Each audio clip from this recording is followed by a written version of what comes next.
Family marriage. I was forced to marry a man 10 years older than me. After marriage, he raised me into a rose and gave me whatever he wanted, except to coax me to bed with him.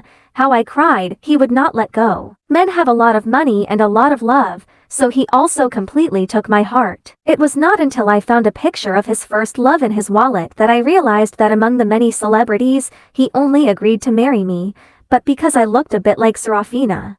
When I went to question him, I was accidentally involved in a car accident. There were 7 or 8 calls. He was busy watching the sunrise with Serafina in Iceland, but he didn't answer. The moment I heard that the child was gone, I suddenly quieted down. The next day, the man hurriedly returned home and I handed the divorce agreement in my hand to him. You said before that when the baby is born, you will give me a gift. I have already thought about what I want, so you can sign it here. He took the document without hesitation, picked up the pen and quickly signed his name at the bottom. I didn't expect him to move so quickly, and he didn't even look at the content of the document, looking slightly stunned. You don't even look at the content of the document. Aren't you afraid that the document I gave you will make you bankrupt? Nicholas just smiled dotingly and pinched my face.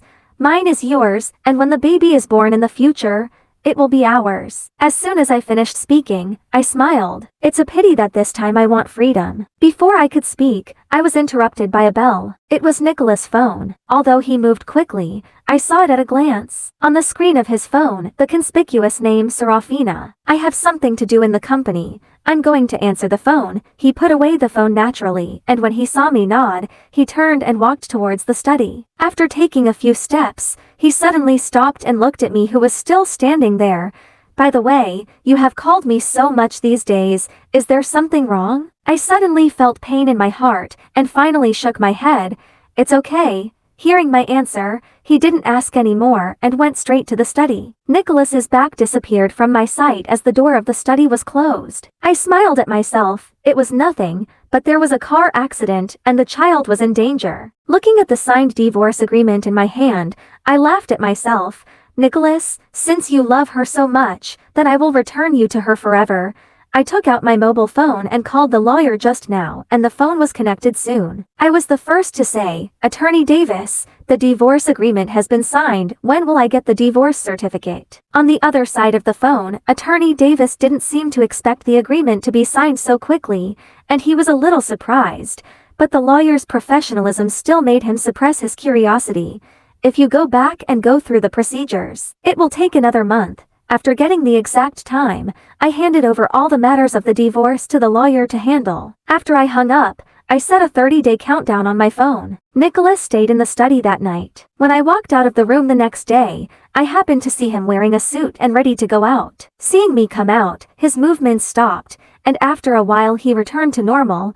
I have something to do today, so I won't accompany you to the maternity checkup. Can you go by yourself? Come back later, and I'll bring you your favorite strawberry cake. I was sarcastic in my heart. I didn't need a maternity checkup even though the child was gone. But I looked at Nicholas standing at the door, and in the end I didn't say anything, just nodded. He didn't leave, but pointed to his face. Seeing that I didn't respond, he opened his mouth.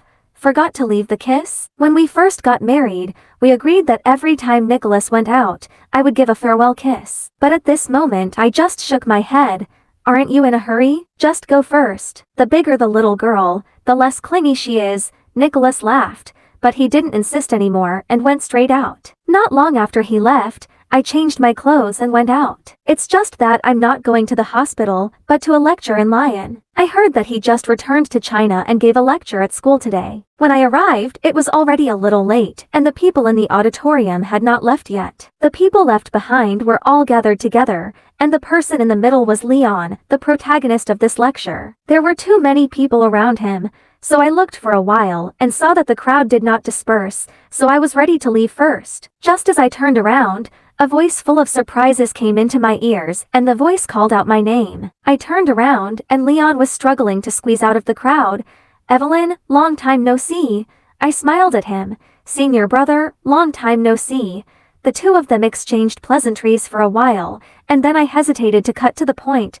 Senior brother, I want to join your research institute. Is that okay? Leon nodded in surprise and joy. Yes, of course. Evelyn, You were a talented girl in the hospital back then, and you even jumped a few levels when you first entered the school. If you hadn't left back then, this position would have been yours now, and you should have been nominated for the Nobel Prize." I lowered my head and smiled.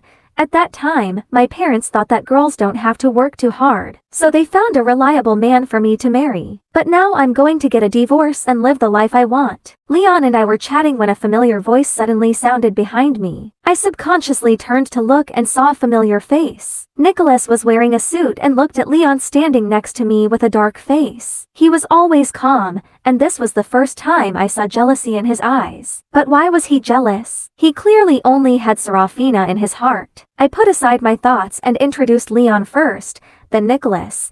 "He is my senior brother Leon when I used to study. He is my husband Nicholas." After two simple introductions, Leon and Nicholas also shook hands, and their hands were a little red when they parted. The two of them quietly hid their hands behind their backs. I sensed a bit of tension, and I waved at Leon. "Then I'll go back first. Goodbye, senior brother." I left side by side with Nicholas, but Nicholas didn't let me go. "What are you doing here?" I was silent for a while, and I made a perfunctory excuse, turned to look at him.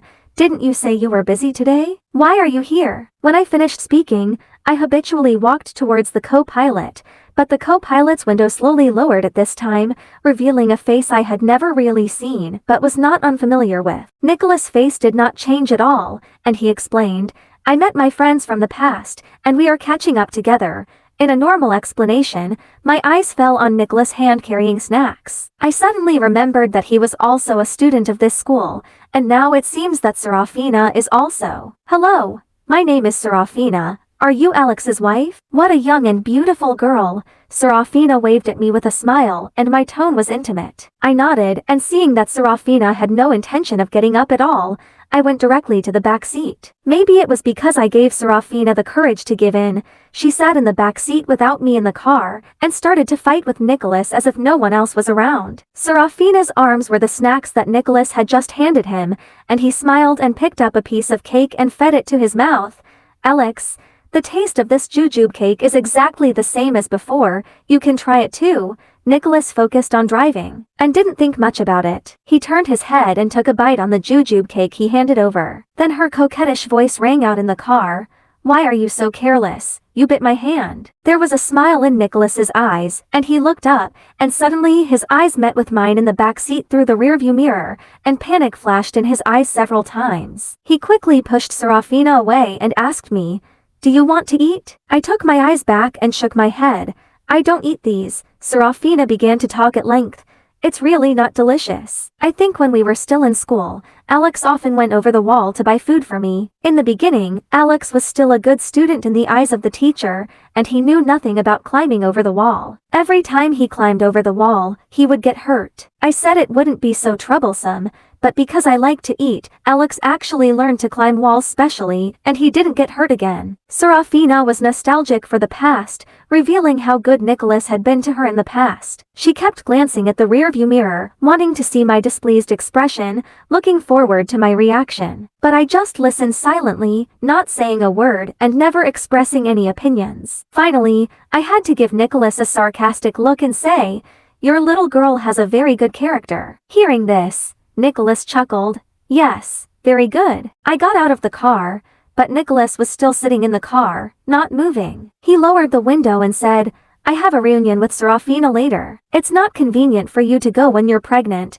so you should go back and rest first." Without the entanglement or inquiry I expected, I turned around and entered the villa. But the moment I turned around, the car had already restarted and gradually disappeared. I was mentally prepared that he wouldn't come home tonight. Who knew that in the middle of the night, when I was in a daze, my mobile phone rang. I took a look and found that it was an unfamiliar number, but I vaguely guessed who it was. As expected, the voice over there was Serafina. "Alex is drunk, come and pick him up." After saying this, Serafina hung up the phone without giving me time to react. I sat on the bed, looked at the address Serafina sent, and was in a daze for a while, but finally got up and changed my clothes and went out. I also wanted to see what Serafina deliberately called me over for. 15 minutes later, I was led by the waiter to the door of the box where Nicholas was. The door was not closed, and I saw two people in a close pose in the box at a glance. Nicholas and Serafina were eating the same cookie in their mouths. Amid the heckling around, the cookie gradually shortened until the last cookie was completely eaten, but no one dodged. The next second, Nicholas' lips fell on Serafina's lips, and both of them paused for a moment. Serafina was the first to react, blushing, pretending to be shy and ready to retreat. But the next second, she suddenly clasped the back of Nicholas's head and entangled him to death. There was a lot of heckling around, but outside the box, I seemed to have just met Nicholas. In front of me, he was always steady, and this was the first time I had seen him look so crazy. I laughed at myself and walked straight into the box. The moment I entered, the room became very quiet and everyone helped Nicholas and walked out. He was drunk and unconscious, and when he was moved into the back seat of the car, he kept saying Serafina's name. I looked at his face for a long time before I said sarcastically, "Nicholas, wait a little longer, we will all be free soon." When Nicholas woke up, it was already the second day. Seeing that he had returned home, unspeakable emotions appeared on his face, and he asked in a low voice if I had done anything out of line. I gave him a calm look, shook my head, then put on lipstick and was ready to leave. Nicholas grabbed me quickly and asked me where I was going. I said to see my senior brother. Hearing these words, Nicholas' face sank, and he pulled me back again and coaxed me in a low voice. "Stay away from him in the future, he looks at you differently." I thought I would agree directly, but I looked straight at him. "What's wrong? Isn't it the same as the way you look at Serafina?" "Serafina is my friend," as if something had been pierced. Nicholas' face was a little stiff.